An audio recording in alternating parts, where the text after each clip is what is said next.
Our chalice lighting this morning comes from the old hymn. My life flows on an endless song, above earth's lamentation. I hear the sweet though far off hymn that hails a new creation. Through all the tumult and the strife, I hear that music ringing.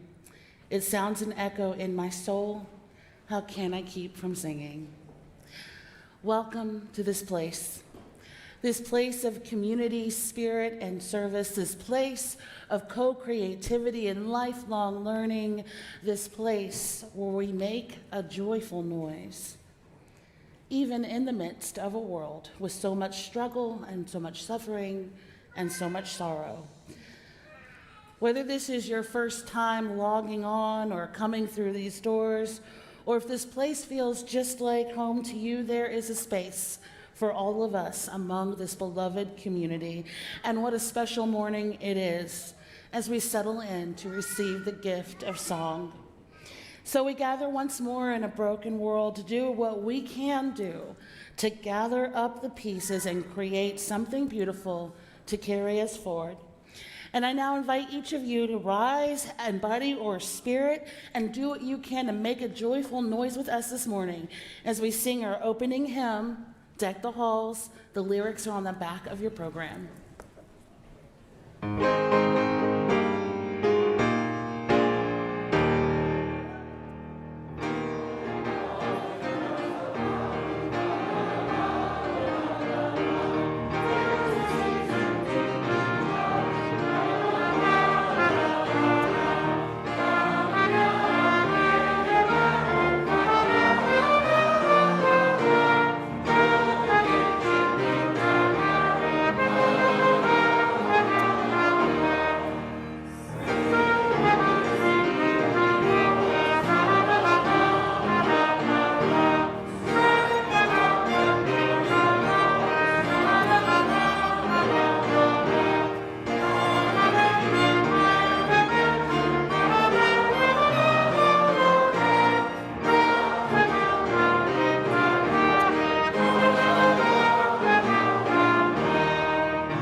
We are indeed here for the music today, and so I'll keep the announcements as brief as possible, except to say how deeply grateful we are to be together, to greet again faces we have not seen in a long time, to welcome one another as family and as friends.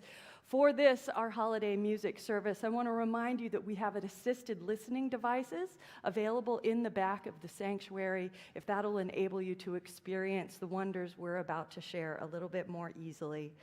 Also, the holidays are indeed underway here at River Road. You can join us this week for our annual solstice service on the evening of the 20th, right here in the sanctuary. You can be here a week from now, same time, same place, for our annual all-ages holiday pageant. The costumes are all lined up and looking orderly for right this moment. Our Christmas Eve candlelight service will happen at 7 o'clock. It's a service of lessons and carols and silence that sends us out into that silent night, ready to recommit to building and becoming a world at peace with all her people one. Today, in the midst of so much, we also hold to our high commitments, including that this is your last chance this Sunday in the fellowship hall right through those doors to visit our Earth Ministries Electrify Everything tables. It'll be in the fellowship hall. We'll have more information outside. You can find out more about how to electrify your life and make it more sustainable. And If you're a young adult or someone you know and love as a young adult, a River Roader home from the holidays, you can hang out with other River Roader young adults at a game night, potluck dinner. We're having this Friday, December 29th, or next Friday, December 29th in the Fellowship Hall. We'll hope you'll join us and you can get out of the house for a little while. Also, an important and beautiful opportunity is coming up in January. We want you to mark your calendars for January 27th, when Tret Fury, an amazing troubadour, songwriter, musician that has been an icon among the LGBT community for so many years, Tret Fury is going to be here for a live concert kicking off her brand new album on January 27th, and we hope you'll join us. It is a fundraiser for No Child Goes Hungry, a program nurtured right here at River Road. It is a great cause with a great artist, with a community come alive with the spirit of freedom. And finally, today we give our full offering, every dime, to those in service with us and in ministry with us at Beacon House. Beacon House, our partner whose mission is to promote the academic advancement and the personal growth of children in Washington, D.C.'s Edgewood neighborhood. Now, these kids who live and thrive and grow at Beacon House, they will make not only our lives richer, their lives richer, but the whole world more complete through the joy of their thriving, a thriving that we can only make possible together. Beacon House provides after-school education and youth development services to 400 kids in Ward 5, ages 5 to 18, with programs focused on closing the education achievement gap that just keeps growing in disinvested neighborhoods like Ward 5. The trajectories of these amazing future leaders, these people whose thriving will make a better world possible, is dependent upon the investment of their own community, including us. We have lived, loved, and served alongside these young people at Beacon House for decades. One among the congregations instrumental, in fact, in its founding. For most of Beacon House's existence, there has been an honorary position held by a River Roader on its board. It is a part of who we are. It is a part of who we will always be. And we invite you in this time of offering to extend your generosity fully out into the community. You know all the ways. There's a box in the back. We've got baskets we'll pass around. You can go to the website. You can text to give 73256. The great gift is in all of the generosity we are able to extend and the wonder and the beauty of this music we share.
Antonio Vivaldi was born in 1678 in the Republic of Venice, on the cusp of the Baroque. A prodigy at both composition and at violin performance, when he was 24 years old, he took a job as a violinist in an orphanage in the center of that great city, a place called the Ospedale della Pietà, or the Devout Hospital of Mercy. Now, the Pietà, as it is sometimes called, was not a down-on-its-luck institutional orphanage in the way you might understand it today. This is no Charles Dickens tale. It was, well, both a great lot grander and perhaps more shady than all that. You see, the orphanage in which he was given this first and most powerful commission of his life was a place for the illegitimate daughters of Venice's very wealthy noblemen to learn, to live, to make their way into society, albeit through the back channels allowed to one so very wealthy and yet so very displaced. And so the girls at the Pietà received a new teacher that year who happened to also be a composer, and he composed for them arrangements of sacred hymns and texts, which was surely the only music that they were allowed to sing. If they could not have freedom, nor legitimacy, nor even control over their own lives in a patriarchal world, these young Venetian women had this music that soared above the strains and the struggles of this earth, that carried them beyond everyone's notions of what the sacred could feel like, sound like, in the heart of both the performer and the listener. At the time of this composition, Venice was itself a hub of both high culture and ill repute. It was a place with a rich and varied social life in which music held a central importance culturally and spiritually. The opera houses of Venice had a reputation for being places not fully wholesome, but alive with creativity in a dawning age. And because of this, by law, those very opera houses that nurtured the creativity of the era were closed down on religious holidays and festivals. No music came from those halls of ill repute, including during the Christmas season in which we are gathered now. But Vivaldi's orphanage for illegitimate rich girls, it was no opera house of ill repute. And the people still wanted to hear music on the saints' days. And so they would perform in those holy seasons. These young women of the Pietà orphanage, they were the only game in town, and they were a sensation. Stationed in the upper galleries so that the rogues and traveling nobles of ill repute could not see their faces, shrouded by carved and patterned grills so as to be safe from staring eyes, these young women would sing out their teachers' soaring pieces of sacred praise and sometime lamentation, including and especially this one.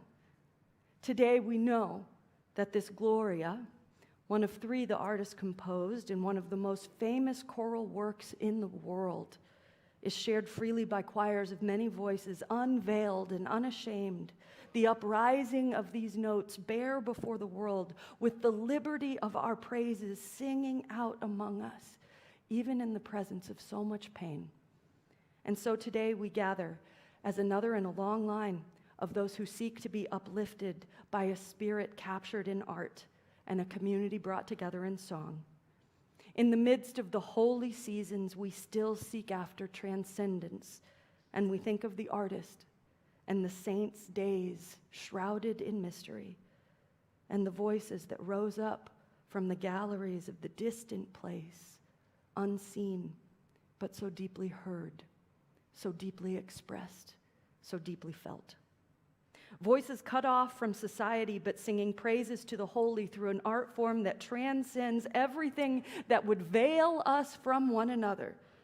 As we listen, do note that the words in both the original Latin sung by those same women's voices and in English are available to you to follow along. As originally performed, those lyrics would have been unnecessary, written as they were by heart on the inner landscape of all those who sang them and all who heard them. A familiar sacred text given new life among all those gathered, just as we are today. And on so many holidays, and on so many holy days that have gone before, may we too be transported by this music with gratitude for the voices and the instruments that bring it to us, and with the grace that comes when we behold such wonders together.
by this music. May you go then into this holiday season to be who you already are. You are the beloved and precious children of everything that is sacred in this world, and the goodness and mercy, the power and possibility, the joy and the justice of the Spirit are at loose in you and through you in this bleeding world. So go then to be who you already are, and may you be so abundantly blessed. Our service is ended. Amen. Happy holidays and peace on earth.